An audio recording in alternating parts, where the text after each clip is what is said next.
I'm 3 years clean from corn and fapping addiction, and the method that actually locked everything in for me is something I'm almost embarrassed to share, because it sounds ridiculous. It sounds like something a cringe self-help book would tell you, but I'm sharing it anyway, because it genuinely works. And once you understand why, you'll stop caring how cheesy it sounds. I call it the cheesy method. In Atomic Habits, James Clear makes one point that hit me harder than anything else in the book. Your habits don't follow your goals, they follow your identity. Which means, if you still see yourself as an addict who's trying to quit, you will always, eventually act like an addict who's trying to quit. Because your actions will always find a way back to whoever you believe you are at your core. So the normal advice is, build new habits, and your identity will slowly change over time. That's true, but it's slow, and most people relapse before they ever get there. The cheesy method skips the line. Instead of waiting for your identity to change through your actions, you flip it. You fake the identity first, and then let your actions follow. Here's exactly what that looks like. You pick the person you're becoming, specific, not vague goals, an actual person with actual traits, someone who trains 5 times a week, someone building real money, someone who's locked in socially, someone who simply doesn't fap because the habit belongs to an old version of him that no longer exists. And then you start acting from that identity right now, before you fully earned it. When the urge hits, you don't ask, can I resist this? You ask, does this person do this? And the answer is already decided. When you're about to open your phone out of boredom, you don't negotiate. You just ask, is this what he does? And you already know the answer. You're playing a character you haven't fully become yet. You're borrowing the identity before it's yours, using it as a shield before you've actually built it. And here's why that's not actually lying.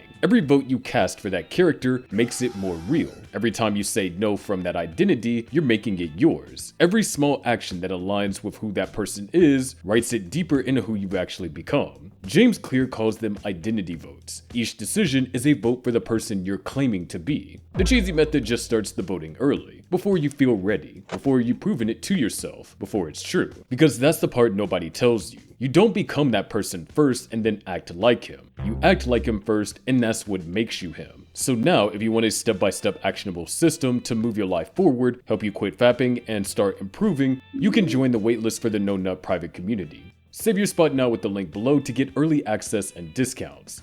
James was here.